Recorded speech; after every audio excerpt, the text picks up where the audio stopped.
what does our audience need? How do we deliver an experience for them? And then what should we be deploying in order to serve our audience in having the experience that we know they need in order to move through that customer journey from awareness all the way through adoption and excitement. We want people to get to the point where they're grabbing their friends' hands and pulling them over and saying, you've got to be here. It's amazing. How are we crafting that journey?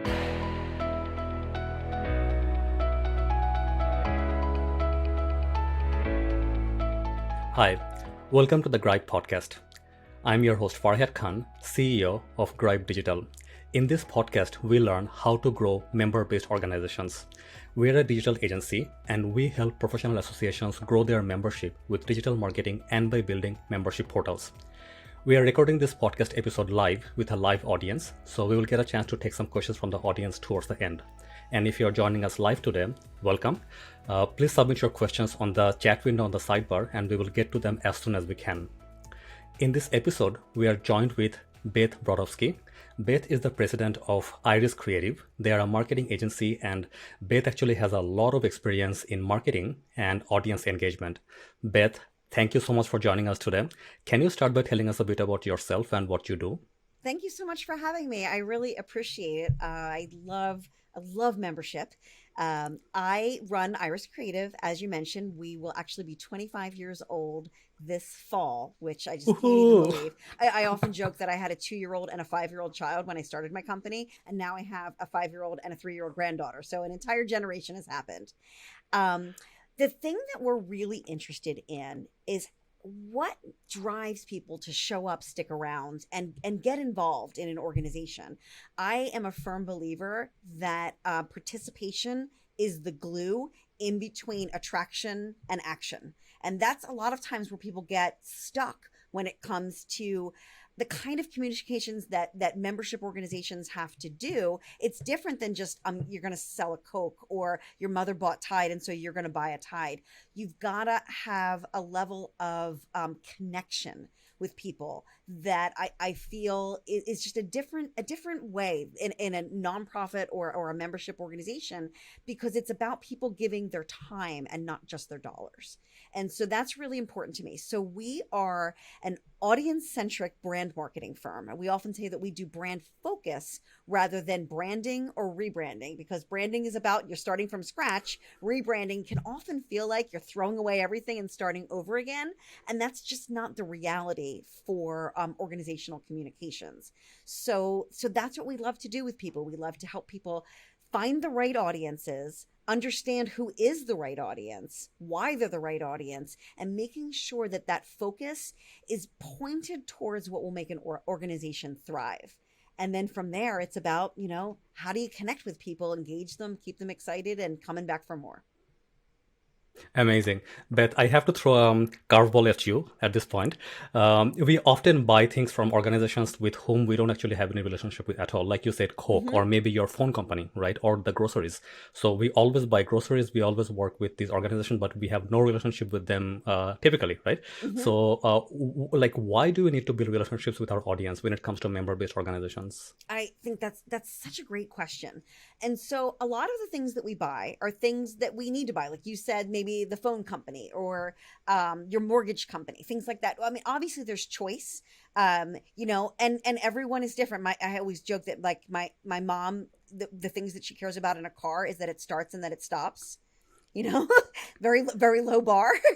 And so, you can get a Mercedes, you can get a Hyundai, you can get a Yugo, you can get a new car, so all of these things provide the same functionality, but like there's still nuances. And while, what I'm actually seeing is that corporate businesses and for-profit businesses are actually taking more of a page from the membership and relationship world and trying to build those relationships, because I think even they are seeing what churn does to an organization. A lot of times the situation is that, large organizations have the money to market stupid. I hate to say it, but that's kind of what it is. That like you don't necessarily have to be great at something when you have enough money to experiment endlessly, And but there's a risk in that. There's a risk in being able to do all the things. It's people often tell me, "Oh, how do you work with these nonprofit organizations?" But the reality is, time is our most valuable commodity. It's true for everybody here that's listening today, but it's also true for all of your members. And that's, to me, that's the biggest difference in relationship communications. When you're buying a Coke, or you're buying a sweater, or you're buying, vegetables at the store, you're purchasing something that you're going to use and consume, but it's not like you're looking to build a relationship. You're not looking to have connections with others through it. So the thing that's so important to remember as a membership organization is that people don't pay you money to be part of your organization. They don't care about buying what you're selling. They care about the other side of it. They care about how you can facilitate what they want. Like, how can you help their dreams come true? Whether you're a trade association and you are, working in a sector, whether you're working with professionals who are trying to evolve their career, whether you're working in an organization that's doing advocacy, the people that are on the other end of the membership connection, they have a reason. And that's the thing. If we can understand their why, what they want to do, then you can make the participation work in a way that connects the dots for both them and for you. Right. So I guess what you're saying is that the problems that these audiences are trying to solve, they're not simple, and they will probably involve like multiple steps towards the solution. Yes, exactly. And yeah. Right. So that's why the relationship is so important. Right. It's Okay. sort of like you're expecting a commitment from your audience, that you should expect that it's a commitment to get that audience. It's like when you level that transaction out, like the decision making, the investment that you have to make when you're deciding whether to buy, a Coke is a completely different when you say, I'm going to invest my money and my time, but also my values into an organization. Does this line up with what I believe? Will this participation help me get what I'm looking for? And that's a key thing, is really understanding what the motivations are will really make a huge difference. I think it would help for product companies too, but I think it's critical with membership organizations. So is there a science behind building relationships? Like, do you have like a 5-step process or something like that? A science that we can actually apply again and again, and it's just going to work? Well, of course, no. I wish I could say that if you press a button here, members come out on the other side. It would be so nice if it actually worked like that. There's nothing. There's so many levers in marketing, that you can pull, and all of those things are going to be factors: frequency, reach, the budget, the time, the words, the look. All of these things are factors. But I think there are 4 critical elements that if you don't prioritize them and get them right, your chances of having success are incredibly diminished.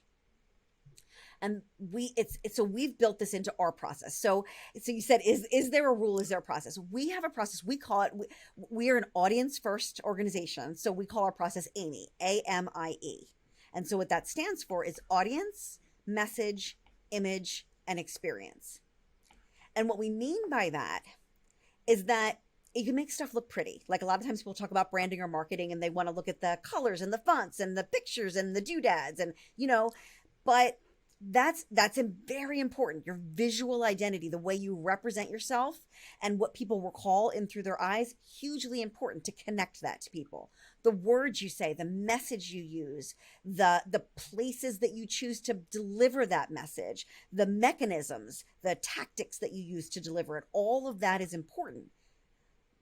But if you don't point that towards the right audience and then wrap it up with delivering an exceptional experience, it's never going to work. So we have learned that connecting it through starting at audience, using your audience to clarify, to define and clarify your message, using that message to guide your visuals, and using all of that together to align your experience with what that promise is, so that when you circle back to the beginning of the flywheel, you know what you've promised to people and that you've delivered it, and that then extends out. It's part of the customer journey. How are you bringing people in, and then how are you moving them through? And sometimes it's out, like say if you define say a college as a membership organization, eventually they leave. At an association, you want people to come in and stay forever. So that's the key thing. How do you continue to relook at your audiences and critically prioritize your audiences? One of the biggest challenges that we see out there in the world of marketing is when I ask people, how many audiences do you have? Who are your audiences?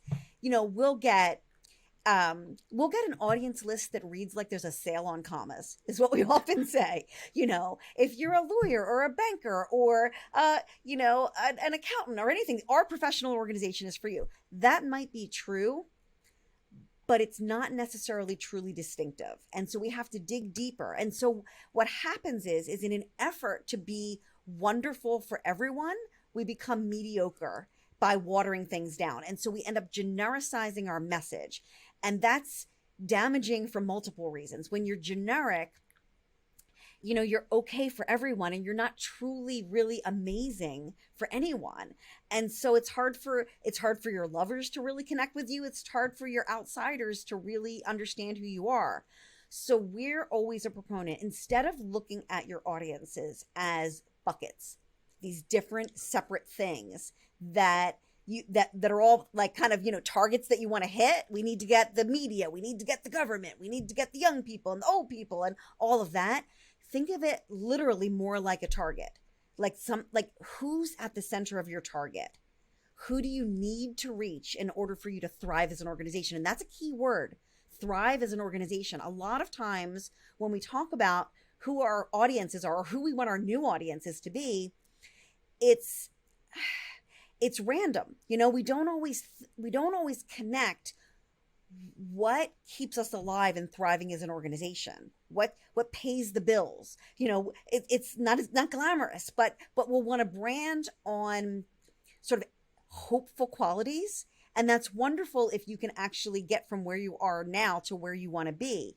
But the risk sometimes in reaching outside is that you stop looking at the middle and you start looking for what's new, often at the expense of what's working. And when I say you've got to look inside first, people say, well, we don't want those old people. We know them. But when you can map what your current audience values, like the people that love you and are in there all the time, and then see that, look at maybe the people that are the next ring out. We call them the likers. Maybe they're not doing things as often as your lovers.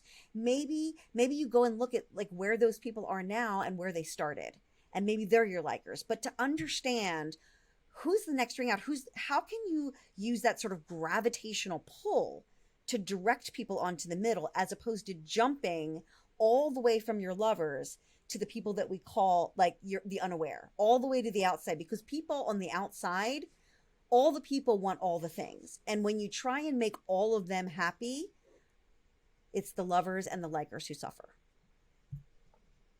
Right. So, Beth, like, why do you think so many organizations actually gets this thing like backwards? So the existing members are an existing, like your lovers are actually so important to you, yeah? And then like as opposed to like looking inwards, we look outside, and then like we're trying to like lure new members. So why do you think people get this wrong? And what can we do today, to actually fix that? If I am already an association, I have like many members. Absolutely. I think one of the big reasons people get this wrong today is when you're working at an organization and you're doing a great job and you believe in the value of the work that you do, it's so hard not to see what you do and think, gosh, everybody could benefit from this. We want to reach, this is what I hear all the time, we want to reach the broader audiences. And they think that the way to get to broader audiences is to do broader marketing, broader messaging, broader, like open your arms as wide as possible. But when you do that, to go wide, you typically get shallow. It's that inverse relationship that happens because we don't have infinite capacity. And even if you did, even if you had all the money in the world, it actually is a bad thing to do, because when you're trying to make this big giant bowl with everyone in it, what makes something special to somebody gets lost.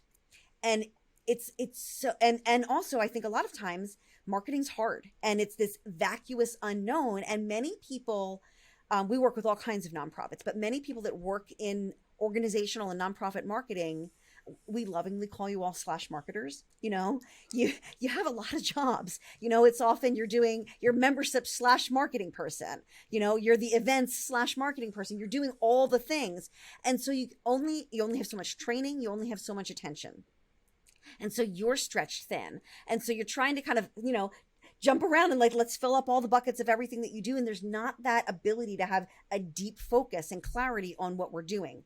Many times what I hear from people is that there's no strategy, that people jump in and just, it's like execution, hit the go button. We've got an event coming up, get people there.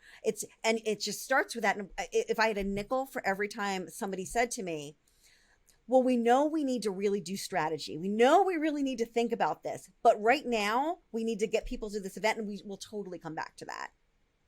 I'd be rich if they actually did come back to it, but they don't, because there's always another thing. There's always the next thing. So as an organization, carving out the bandwidth, the time, sometimes the money to invest in thinking and strategy and backing up the truck to the point where you say, what are our organization's strategic goals? What's our mission? What is our vision? And then on the other side, what are we tactically doing? Is there any map between, we wrote a strategic plan and this is where we want to be in 3 years, and then what happens is you keep just marketing along what you're doing. We're doing that event because we always did that event. We're doing that campaign because we always did that campaign. That taking the time to look at your executional work and tie it back to like that, this is why we're doing it, and this is how it's going to support moving this goal forward. Even if it's not the sum total of all of your marketing, having a strategic communication plan that you can say, these are the things that we're tracking that's going to help these things that we said we could care about and that we said are going to help us thrive and move into the future is so vital, but it's so hard to get the buy-in, the support, the time, the money to do it. And then once it's done, to continue that buy-in, support, and discipline to actually force yourself to execute against it and not get derailed by a board member walking in the room and going, why aren't we on TikTok? Totally, Beth. Yeah.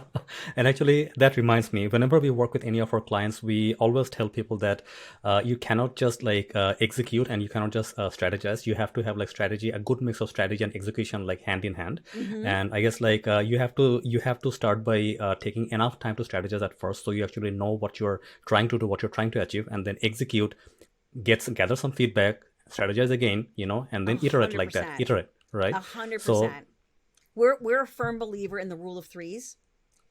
So you might have 3 organizational goals.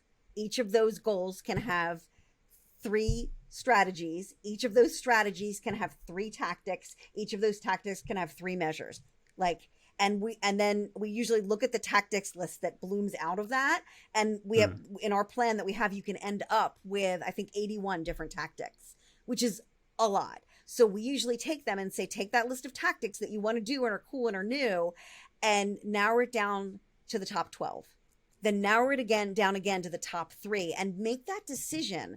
Like if you're thinking about doing something strategic and adding something new, what you want to look at is, out of all the things that we could do, which of the things, if we did it first, would have the biggest impact the fastest. It's the only way to make the decision. What's going to have the biggest impact on this organization the fastest? They're all good ideas. Obviously, you wouldn't have put them on lists. They're all good ideas.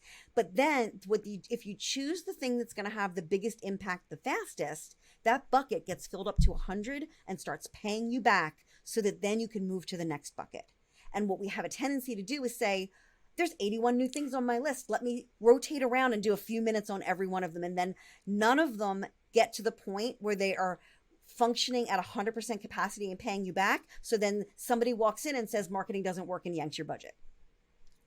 I'm sure no one's ever had that happen, right? I mean, that happens all the time. Oh, this didn't work because you had 10 minutes to put it onto that, and then you're jumping.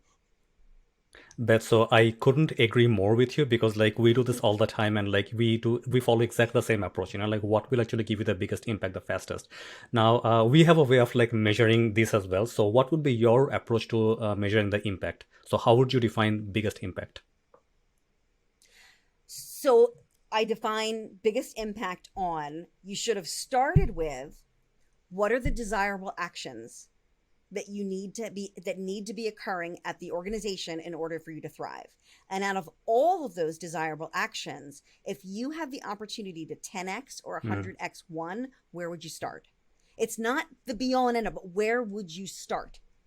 And then, so that's the first step. So like, this is to be audience driven. What you have to start with, what do we need? Because when you don't start with what you need, that's how you end up saying, well, we really need a Gen Z strategy to get the 14-year-olds paying attention to us.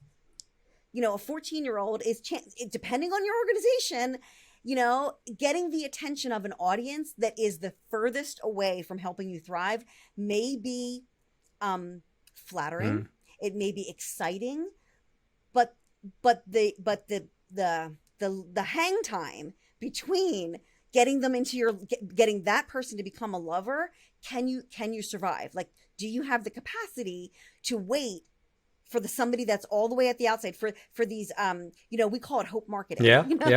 For like, we often joke that like you can't market like hoping a celebrity gets your disease because or tweets about you once and then says, how do we capitalize on this? Unless that's that celebrity's cause. I just saw this the other day. So this happens that somebody posted that a celebrity posted about us. How do we use that momentum? And it's not that I think that you shouldn't use that momentum, but what happens is that like the blinders go on. All of the strategic things that you planned are just left in the dust. Well, it's, oh my gosh, J-Lo said something about our organization, and how do we get her attention? And you know what? If your organization is about something that she's deeply committed to, then there's a pathway. But if it was random, it's the same thing. She's just as much an outlier as anybody else. Just because she has a big following doesn't mean her follow. Like, it's still a huge effort to get somebody else's following to become your following if they're not deeply aligned with your work. So focusing on people, your lovers who are in the middle, and also influencers, ambassadors, people who are going to then share on behalf, you're going to get the most momentum from the people who believe what you believe, want what you want, and want to grab people's hands and bring them in, as opposed to somebody that you're trying to convince. That whole extra step and a huge amount of time and money. That's wonderful, Beth. Now, say we have narrowed down our focus and then like we know who we're trying to like speak to. We know our audience, we know our lovers. What would be our next step? Like, how do you engage them? Okay, so we usually start by kind of narrowing down who we think are our lovers with using data. We go in and mine data. We talk to the organization. We look for the desirable actions. And then we go say, okay, pull me a list of 250 people that you think fit that quality. Like, let's take a look at that 250 people, and then we play with that data. We do all kinds of crazy things. We review it with clients to say, like, do you recognize these names? Are these people that you say you see, that you feel? This is going to sound really crazy, but we take it into an Excel spreadsheet and we do a first name sort. You can tell a lot about your audience by their first name. We did it once with our audience, and our first names were Susan, Kathy, and Barbara. All female? From those names, you can... Yeah. All female. Now, and I know, like, and the thing is, this is such an important conversation to be having right now, because it's so easy for names to get in the way and to become a diversity or an inclusion, or, they can become exclusive. So I always try and say that this is not about saying who should be in or who shouldn't be in. It's about saying, these are the people who here, how can we use the data that's available to take some educated guesses to point us down the right road, so that we can use that information to pick up the phone and call and talk to people and get a deeper understanding. So often people go from pull a database, send a survey. And a survey, you're going to get people to say yes and no. And they're half paying attention, and you're going to take those answers and hold them to you like they're your Bible. And maybe they are and maybe they're not. We like to go from This is what we think we know. Let's look at the data of what we think we know. Let's play around, sort. Let's look at first names. Then let's resort and look at membership duration. Let's take some guesses on the demographics that this might be showing us. Then let's take some. Then we've picked a behavioral point, this desirable action, and so now we have a general idea of like demographics from looking at the data. We have a behavioral point from picking the desirable action. Then we move into having to understand what are the people what do these people value. You cannot build a relationship with people that you don't understand. One of my favorite stories is, I actually learned this in a negotiation summit that I went to, but it's about two sisters and they're making a cake. And there's one orange. So for the purpose of the story, you have to believe that there's only one orange in the world. Sure. Right? So, but there's one orange and one sister, and they're fighting and they both want the orange to do their baking. And finally the mother comes in and says, girls, you've got to stop fighting. We're going to cut the orange in half and that's fair. You're each going to get half. And they are enraged. They're enraged. This doesn't solve their problem at all. They can't believe it and they're still really unhappy. And the mother can't understand why. It's equal. It's fair, right? Well, one sister wanted to grate the rind to put it into her icing, and one sister wanted to squeeze the juice to put it into her batter. So they could both get 100% of what they wanted from one orange if you understand what's their problem, what's their motivation, what do they need. And that's the step that we often skip. We go right to, either making no decisions, doing no research, or we jump right from, here's our whole audience, here's a survey. Do you want left or right? It kind of goes into the, like, if we had asked people what they wanted, they would have said a faster horse,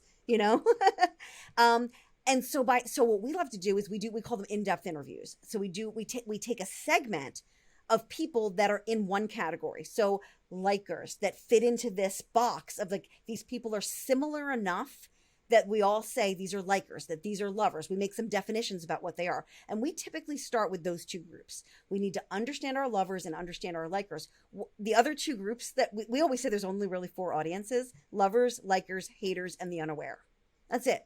And haters is dramatic, I know. I think you actually have a question about this too. What about the people that left? Right? So here's the thing. Going after the people that walk away before you understand your center, before you know who you are and what makes you tick, what makes you thrive, has a high risk of pulling you off your center and you trying so hard to become the perfect thing for somebody that tapped out and walk away. It's not unlike chasing an ex. Oh no, honey, come back. I'll change. Right? Totally. And the next thing you know, you're interviewing your haters. Oh, you'd like us to do karate lessons? Sure, we'll do that. Oh, you'd like us to have a fountain in the middle of the lobby? Sure, we'll, like, whatever. What will make you happy? And having no idea about what the people who love you and like you, which are the next people that you can pull into that middle, you instead jump all the way over that ring of people to people that have tapped out and said, "You're not for me."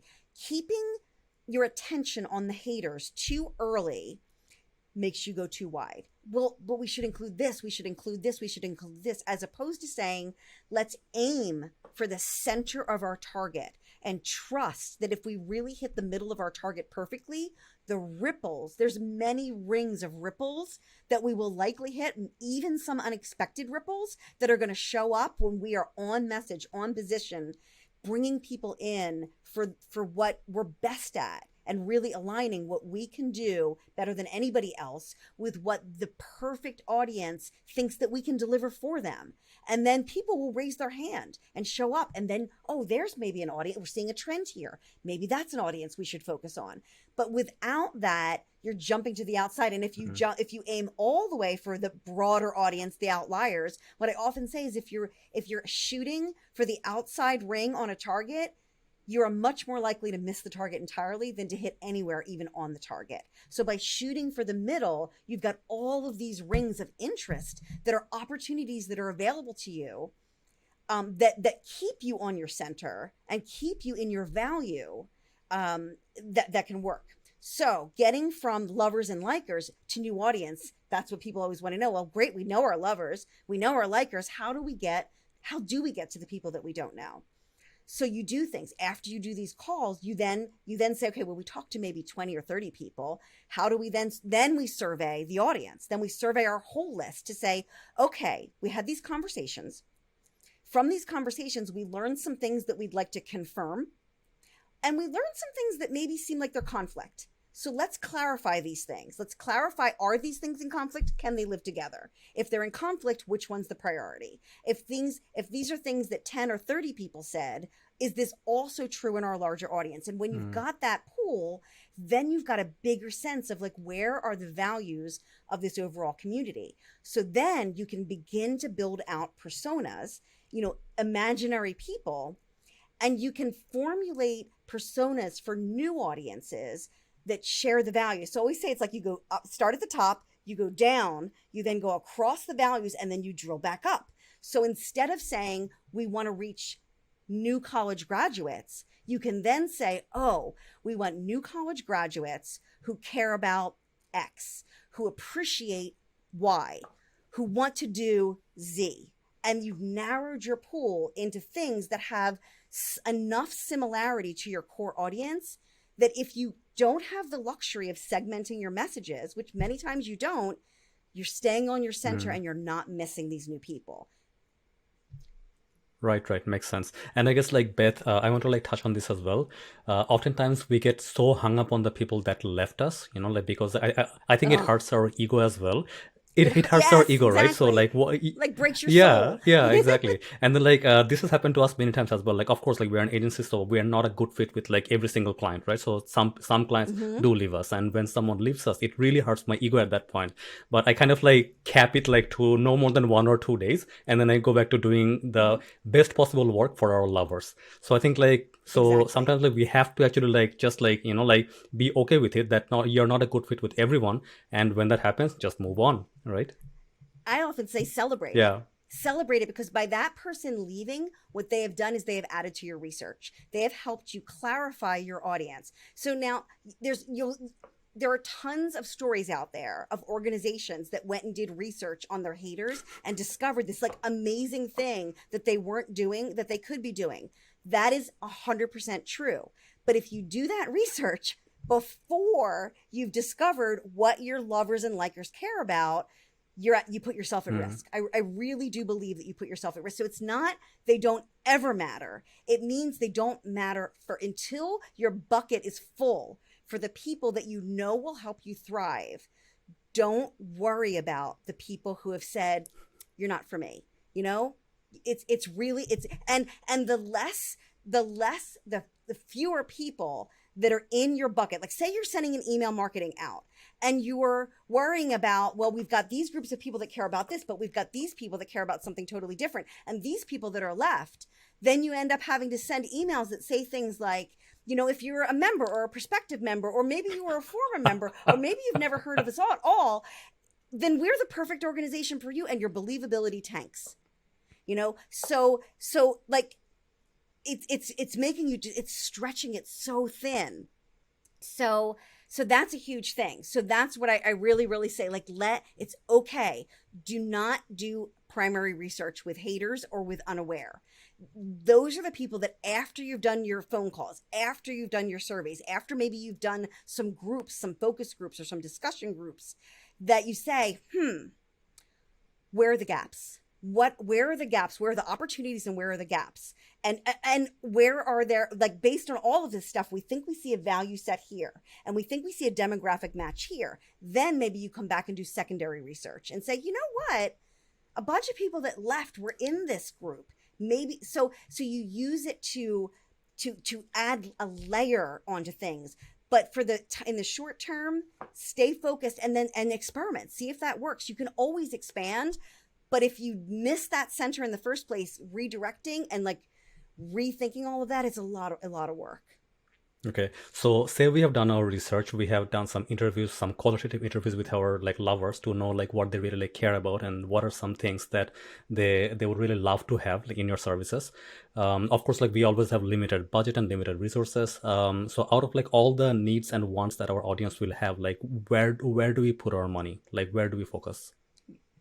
You put the money, You put the money on the things that will have the biggest impact the fastest. But that's a great question. So you want to think about biggest impact for you. And it doesn't always mean money. Sometimes it means money, but even associations are a form of a nonprofit association. So sometimes the value shows up in another way. The key thing is, like, if too many of the things that you're doing are mission critical and losing money, you're going to fall apart. And so that's a really good thing to really think about. Like, how can you begin to kind of take stock at, like, what are the things that you do that are mission critical that make you good money? What are the things that you do that make you good money that maybe aren't aligned with your mission? Like that sort of 4-quadrant type situation, and really get clarity on that. And then if you're looking at these actions, these activities against what your audience values, that's when it starts to get clear of, like, where do you put it. Really does show up, because, and there's often going to be a board member or a contingent that says, well, I know we lose money on this, but this is so important, because people, they don't want to kill their darlings. People get attachments, and one of the biggest challenge in all of this work is, we call it leadership buy-in. Is if you have an organization where this idea, like the idea of how to focus on audiences, or whatever idea, whether like this is my approach, maybe you're out there listening going, nope, not going to happen. But I just say, trust me. If your leadership isn't standing out in front, sharing those values with the big red umbrella, saying, come along for the ride, it's going to be a slog, and it may not work. And it's going to break, because if your leadership doesn't constantly support the team in, we call it narrowing that cattle chutes and staying on point, staying on focus, staying with the plan, then you're going to be okay for everyone and perfect for none. And so that's, if I can tell you one thing, like, we do branding work. This applies to branding work, but this also applies to marketing work. If there's not leadership, and by leadership, it can mean many things. So it can mean, like, it depends on how your organization is structured. Some organizations are structured that the board has the power. Some organizations are structured that the CEO has the power. Some organizations are structured that the volunteers have the power. So that's the key thing. Where do you need buy-in and belief and a shared vision? Where does that have to stretch from, so that the ship is all, like, everyone's rowing in the same direction? Right. I'm sure you've experienced that too. Totally. Right. So, Yeah. so Beth, so if we like move from strategy and like towards more of execution, right? So, say we have our strategy in place, and now it's time to like execute, and we know our lovers, and we're trying to like execute our marketing campaigns, and we want to like deliver our like services to them, right? So, do you have any like thoughts there? So, what is the best way to deliver your services? I mean, that's like such a huge bucket. So I think I would say the way to deliver your services is make sure in your strategy, in your research plan, you have some conversations about that. What works for your audience? What do they want? But knowing when you ask your members, we'll typically ask things like, how do you want to receive communications from us? Email, and then they just check boxes. You need to do a combination of things. You need to survey and see what they say, but you've got to look at their survey answers against the data. You may get people that say, oh, we totally want you to send us, weekly emails. And then you go in and you look at your email open rates, and you're like, do you really? So you've got to look at that. And so then the next step is okay, why is there a disconnect? Constantly evaluating where does all of the sources of data and information line up to point the thing and say, yes, screen says go, this is what you should do. And where is what people are telling us and what people are doing separating? And so then if that's happening, then you've got to figure out why. Is it frequency? Is it the wrong audience? Is it the wrong message? Is it the audience, message, image, experience? Where is it broken along the way? And it can be anywhere. It can be, too many things. So that's when you've got to like really go in and diagnose what are the problems. And there's a couple of ways to do that. Go back and survey again, have individual conversations, or start some controlled testing. I used to use the word experiment, but the challenge with the word experiment is a real actual experiment has a control.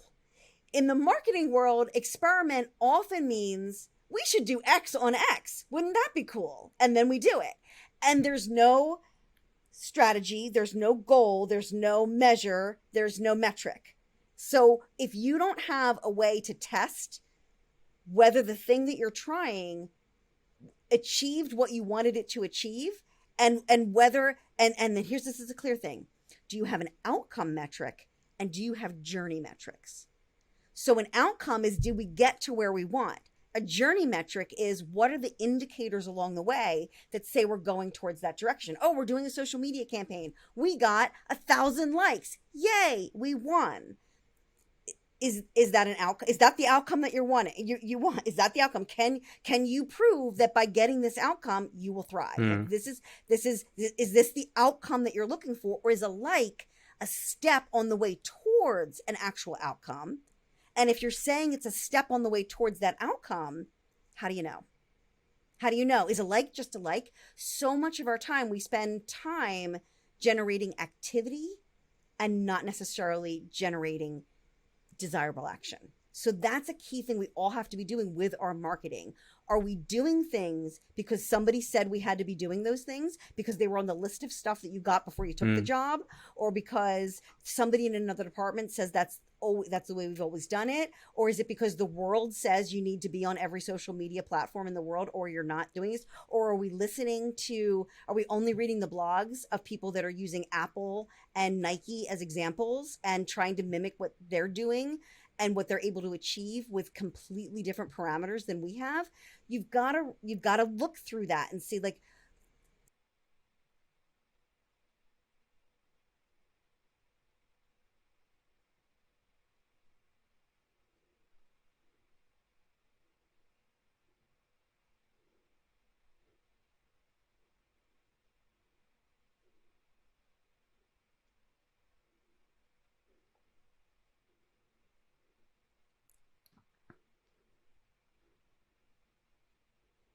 so what I would say when it comes to marketing, there's lots of marketing words out there in the world. Acquisition and conversion and all this. I work in nonprofit stewardship and all that stuff. A really, really simple way to look at it is three things. What do you want people to know? What do you want people to feel? What do you want people to do? That's it. Like, there's lots of fancy, and every single marketing activity that you could do can fit into one of those three categories. So what I would say is, what you want to look at all of your marketing activity and look at what are you doing in each of those areas, and are you doing enough? And the way to define if you're doing enough is very simple. Are you attracting the right number of people? Of the people that you are attracting, are they the right, do they want what you have? Are they the right kind of people? And do they want what you have at the frequency and price point that you can deliver it? If those things aren't there, there's room for marketing to help get you there. And so that's what you have to look at, is where are all those three things. Now, what happens in marketing today, and Farhad, I'm sure you see this too, register, subscribe, join, renew, donate. They're called the conversion type actions. Super measurable. Farhad can measure that stuff all day long for you, right? Do people actually understand who we are and what we stand for? A little tougher. Like, it's tougher to make a direct line from I showed this here and money showed up over there, right? But it's not impossible. And that's why you need to think about, what are your outcome metrics and what are your journey metrics? What are the things that would indicate that we did this, that are moving you along the cycle? And when you're out there doing that, is it attracting enough of the right people who want what you have at the price point that you have and at the frequency you need to sell it. Right, right. So, Beth, I think this is a very good segue to my next question. Something that we always like tell associations that your website cannot be our member portal. So you need to have like a dedicated member portal to deliver your services to your members. That way, your services are like all like contained in one place and it's very clear, very clean. Members know what they're getting, right? So there's no confusion at all. So, like, what would you recommend we put on the member portal in general? Okay. So I agree with you. So the concept that we use to describe this in audience terms is that you need to be able to separate a connoisseur from a consumer, right? Because people who are members are at a different stage of their relationship with Hmm. you. A different stage of their awareness is different, their connectedness is different, their predisposition to take action is different than somebody that is, Googling and looking for, nursing association, for, in Hmm. Philadelphia. Where can I go to meet other people that do what I do in this area? Or where can I go to take my next credentialings, things like that. So that's it's you have to think about like mindset. Who are you trying to communicate with, and where are they right now? What are you what and what are their what are and in that moment, who they are, you then have to figure out what are your goals for this relationship and what are their goals for this relationship, and how do you find the sweet spot between making sure that you're serving their needs, that you're putting them first. I often say, that you're facilitating that for them. When I work with nonprofits and donors, I say, no, nobody cares that your organization exists. They care what you can do for them. So how can you literally put yourself as an organization into the mindset of, we're here to facilitate things for you. We're not here to exist for the sake of existing. We're here to facilitate something. What is that something? What is it that we can facilitate for you? And how can we do it in a way that delivers an amazing experience for you? So that's the thing. So that's strategically how I would do it. When it comes to like what you would put on, I have to say it depends on your members, what they need, what they want. Some members want live networking opportunities online in a portal. Some members want a book club. Some members want an archive of documents or a library that they can go to for resources. Some members want to know what the next events are and want to see pictures.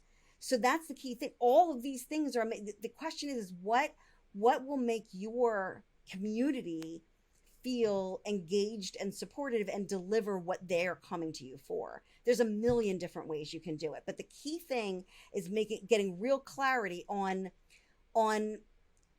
what it is they want, and what stage of that relationship. Because the other thing is, these people are members, but even in like once you get them into that new pool, like, oh, you're now in the adult pool. Well, there's still people that are great swimmers Yeah. and not great swimmers. Like, where are they? Like, a new member might need some shepherding, that you might need to develop a program. So, okay, you've just now dumped this person into your community portal.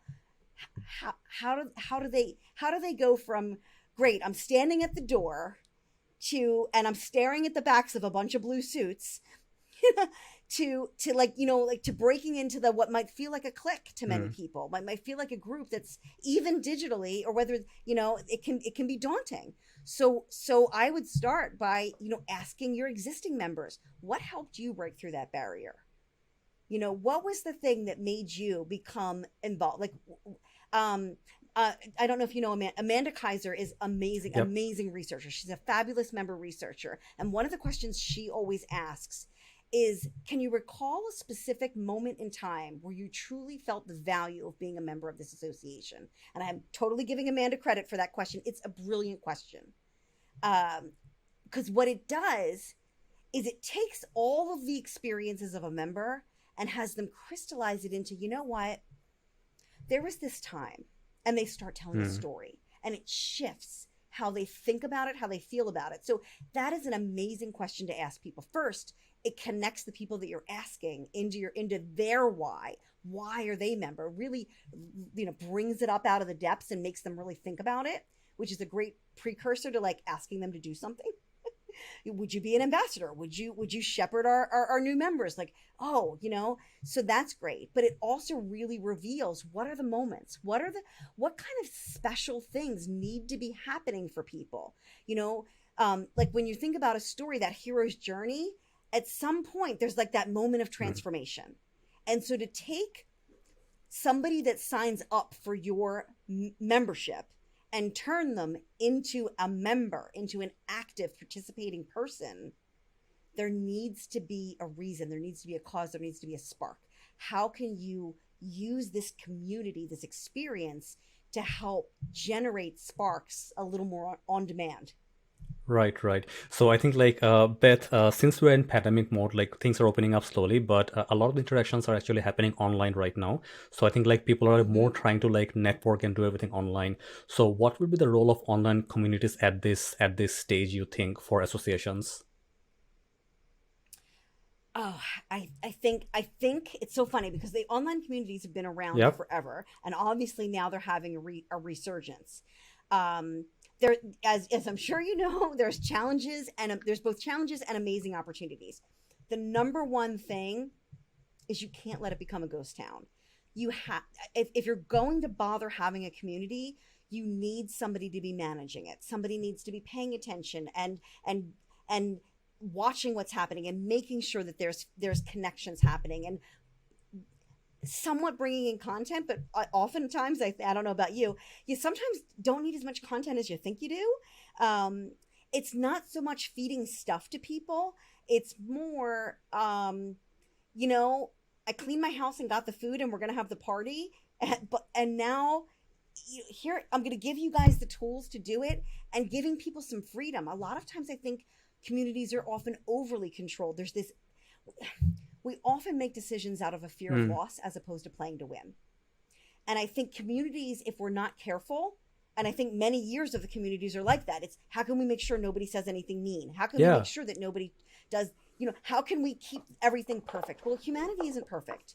And it's much more about how do you handle things when they do happen, and how do you give people um I like to use the word agency. Agency. I actually, there's a lot of words I don't like. Empowerment is one of those words I really hate because I use empowerment. I feel like that's a word of I have power and I'm bestowing it upon you. Whereas agency is really how do you support people to step up? And when you give people agency, you will be amazed at what they will be willing to create, willing to do, willing to suggest.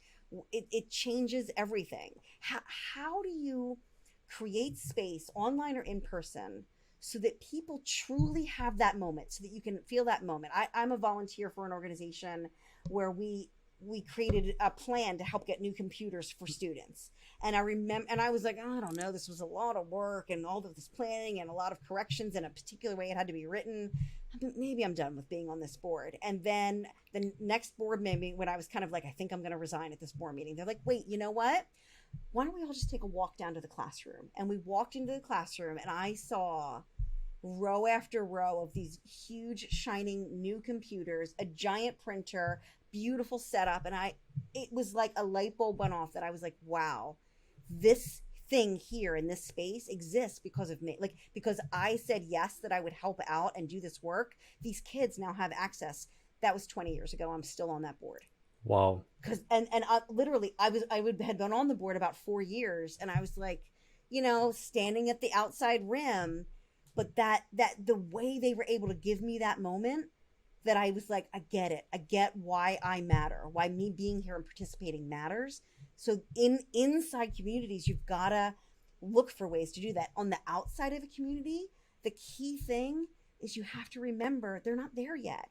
You can't talk to these people with your jargon and your acronyms and your terms and your secret handshakes. On the outside, you've got to find out, where are they now? What do they know? What do they not know? A great question to ask your current members is, what did you really need to know at the beginning, and what was too much? Like was there like what was overwhelming you at the time that you were making the decision to do this? Because it's good to know what to tell them, but we often never ask what not to tell them. um, Yeah. And so, writing for the drive-by, reader listener, and paying attention to what do they need to know right now, and how do you use your external website to move them through a process and give them the information and the pathways that they need to help them make a decision that's good for them. Wonderful, wonderful. Beth, so we'll take some questions from the audience at this point. We have this question from Michelle Dreer. So Michelle is asking, how do you make new members feel welcome when old members are such close friends that it like looks like a clique? Absolutely. So your old members who are close friends who look like a crook, many of them may be your lovers. That's so these are great people to engage in asking them exactly that. What made you feel better? How did you do it? Are there programs that we should create? An email welcome series. I cannot suggest enough. Email. We just taught a class on email marketing a couple of months ago, and it was like the smallest number of people, and I'm like, people, email they get, social, who knows. So an email welcome series, you know depending on your organizations, maybe you have people that want you to reach out to them by text. Maybe they're people that want to join new member groups. Is it a good idea to put your new members together? A lot of times getting groups together of new members so that they're all at the same level playing field and they can get to know each other. It's sort of like the way when you go to college, there's freshman orientation. And from day one, you get to bond with people that are just as scared and new as you are. Like think about other communities who bring in new groups of new people on a regular basis and have to move them from strangers to eventually on the other side of college, after colleges, you want them to become donors. So look at what other people are doing. What does a college do in new member orientation? It's a little bit of a party, it's a little bit of education, it's a little bit of connecting people with each other. How can you give people the things so that they have the tools they need to go off and foster their own relationships? Because what you don't want is to have to hold their hand forever. You want to get them relying on each other and seeing the value of the group as opposed to the association member relationship, where the value really is once you get the member relationship, when they're getting something from the other members in the group, that's when they can't buy it somewhere else, right? When they're just connecting with information, tools, events with the organization, there's always another organization. There's Yeah. always another organization that they can get education, tools, resources, and events from. But the other members, that person, if these people that they love and are doing things with and are learning from aren't in that other group, they've got to start all over again. So that's where you start cementing things, where you cannot get this anywhere else. Another great question to ask people in research: what do you get here that you literally could not replicate anywhere else? Wonderful. And I guess I'll share two quick thoughts on that question. Something that we have seen work really well with some of our client associations is that what they have is a buddy program. So whenever there's new member, you pair him up with another more experienced member. So and then they buddy up and they can help each other out. So that's one way of helping new members feel welcome. That. And there's another thing that we could potentially do is that we can have a quarterly new member meet and greet. And that's exactly what you are talking about, Beth, that is there an orientation, is there a party at the beginning, right? So maybe you don't get as many new members, so you cannot hold these events monthly, but quarterly, maybe a good threshold, or even every 6 months. So as long as you are actually doing something like that. All right. So Beth, I'll go to my next question here from the audience. This question is from Arwa Hassan. So Arwa is asking, how do you show value to your members and your member benefits to paid members when some of your services are also available to non-members? Oh, so that I know that's definitely something that people are really, really, really thinking about. So you you definitely need to make sure that there are things that members value that aren't just accessible to the general public. So in a lot of ways, and I feel like so often what people do is they make it about money. Like you make it about well, you get a discount for the big event, or you get this. But I would highly recommend people stop thinking so much about dollars and cents and think more about access and value. What can people access? Is it Is it like, what is it that they really want to access? For some people it might be, dinner with the president. Who Mm, knows? Some people it might be, a special VIP networking event. For sometimes it's a different format of something. Well, everyone's on this webinar, but our members get to participate in a Q&A afterwards.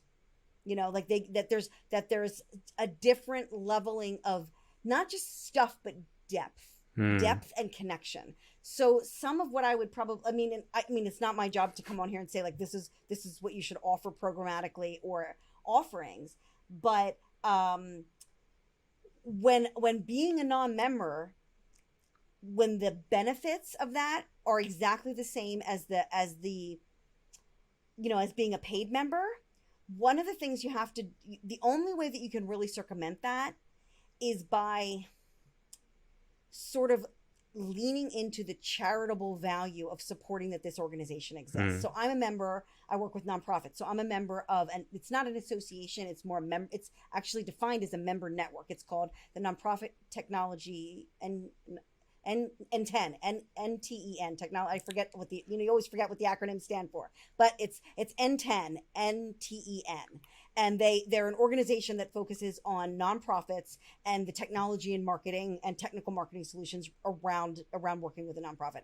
Amazing organization, and they get their members so well. They deliver content for them so well, but a lot of times, it's like almost nothing to be a member. So it's very much about we are actually paying because we want this organization to exist because of what they facilitate for me. And they very much, as part of their brand, promote, like, not everyone can really afford to do this. So if you can afford to help make this information, make this experience accessible for as many people in our sector as possible, please do. And then they just live their values. So that's a huge thing, really being clear on your values and living them, making sure that your values, like that your internal values, that there's a shared vision between those and your external people. And if that's all aligned, the fact that somebody gets something and they pay and somebody gets something and they don't, it becomes less of a thing when people are saying, I'm here and I'm paying what I feel is appropriate to get what I want.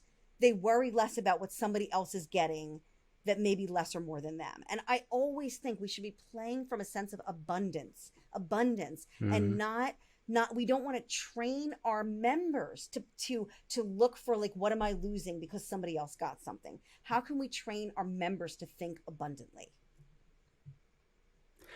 Next question is from Evan Hoffmeyer. So Evan is saying I work with a trade association, and then since it's a trade association, a lot of the members are small firms and they're mostly working in the business. They're tradespeople. So how can we help them take some time out of their busy schedule and like take part in programming? Okay, so I'm a small company, and it's hard. You're busy, you're doing all of these things, but I absolutely take time to do things. So the question is, what do your members, what do they value? What is worth them taking their time out from? Like, you never know what it might be. I was a member of something called if you're it's called the Goldman Sachs Small Business program. It's a specific name that I'm going to draw a blank on at the moment. 10,000 small businesses. That's what it was. So it was a 3-month commitment, a full day and a half in person on site, phones away, for 13 weeks. 13 weeks.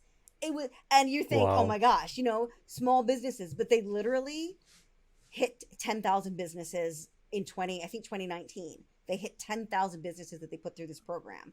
Well, they paid for it.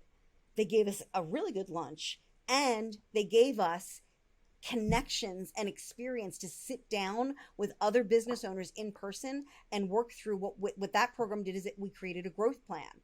So there were cattle chutes. So it was like, you had to be this size, you had to have this many employees, and you had to have this much revenue. So there was a feeling of special. There was a feeling of, I've gotten this far in my business, and I'm going to now be around other people that have gotten this far in their business. So one thing that really works for small business owners is as I say, audience focus, segmentation. Oh, I can be in this group and I'm not going to be around, I'm not going to be with newbies. Like, I'm not going to be around people who aren't at my stage. I'm going to be around a caliber.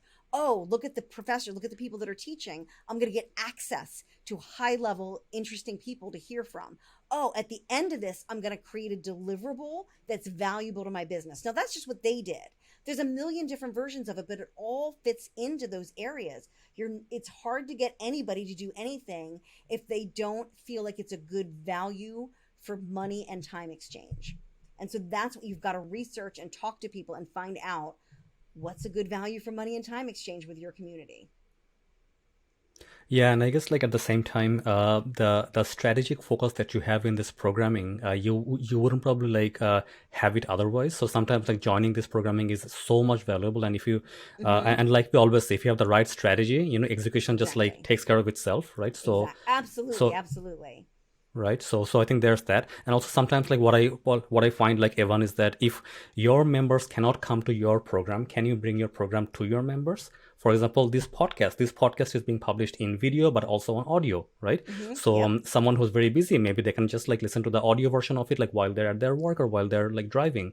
So what Exactly. can you bring to your members while they're busy? Right. How can you meet them where they are? Exactly.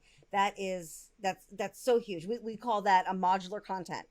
How can you take a podcast and get it video, turn it to audio, turn it to a transcription and have it written, have the transcription turned into slides? How can you basically, try give a different format, like take the one thing and deliver it to people in different ways so that it can be, accessible to people that may be multitasking. Right, right. So, Beth, we're running out of time. Hmm. So, I have two rapid fire questions for you. Yep. Can you tell us about a personal habit that has contributed the most to your success? Uh, yeah, actually, yoga and meditation, believe it or not. I'm a yoga teacher and I do pranayama breathing practices and I teach it. Wow. And so I am for me, yoga and meditation as a business owner has been an incredible help in stopping the retreading of the stuff from the past and the Hmm. projecting into the future. One of the things I personally find the hardest is being present in the moment. There's so many things as a business owner. You've got all of these horizontal things you've got to pay attention to all the time, and going back and forth between horizontal, vertical, horizontal, vertical. I've got to copyright now. I've got to review the staff, and it's really hard. All of that. It's called context switching. It's very, very challenging.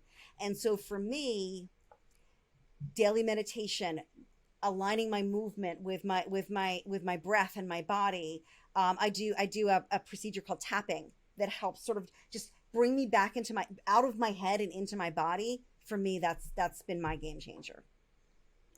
I couldn't agree with you more, Beth. Like, I am a long-term like meditator. I haven't missed a day of meditation, I think, in the last 3, 4 years. So yeah, so all in for Hmm. that. Beth, can you share a tool or a strategy that makes you effective in your work? Yes, my number one strategy in making me the most effective in my work is not having notifications of anything on. I, I, I was just like, somebody joked with me that they think all business owners have ADD. I don't think that that's true, obviously, but I think the nature of what we're required to do, it's constantly pulling little pieces of our attention. So for me, I mean, specifically tools, when I was practicing some of this, I used Pomodoro Timer, which is an app for your phone. Amazing.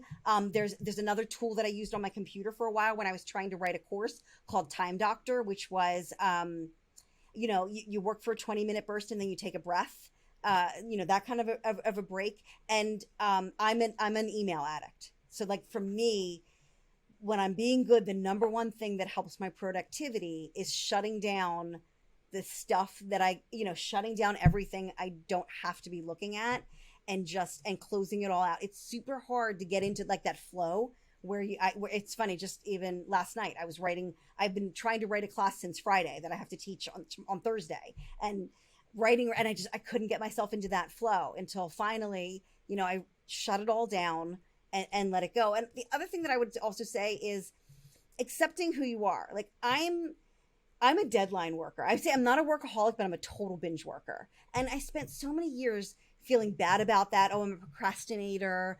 Oh, I can't get things done. But I finally just realized I'm a creative, and the intensity of working at 1 o'clock in the morning right before a deadline does something in my brain that lets everything come together. And I finally just stopped resisting that, and I said things need to be done by this date, and if that means I'm done at midnight on that date, then that's it's okay. It works for me. You don't have to follow any, but you don't have like a high school, middle school teacher anymore. Your parents aren't around. Like, I spent so many years, you know, trying to be like what other people define as successful. So to just be okay with what works for me and how I define success for myself has been a hard, long time coming. All right. Beth, how can our audience reach out to you if they have any questions? Oh, thank you. So I have a horrible last name.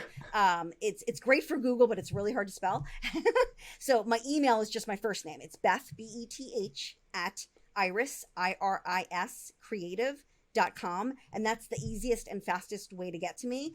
But I'm also thrilled to connect with people on LinkedIn, and I'm Beth Brodovsky. Trust me, I'm the only one. Alrighty. Beth, thank you so much for joining us today. Really appreciate it. Thank you. That was the episode with Beth today. Thank you so much for joining us. And if you have any questions for Beth, please send an email to her directly or reach out to her on her LinkedIn. And if you want to grow the membership of your professional association, please take a look at the workshops on our website at grype.ca/workshops. That is grype.ca/workshops. All right. So I'll see you again on our next episode. Bye for now.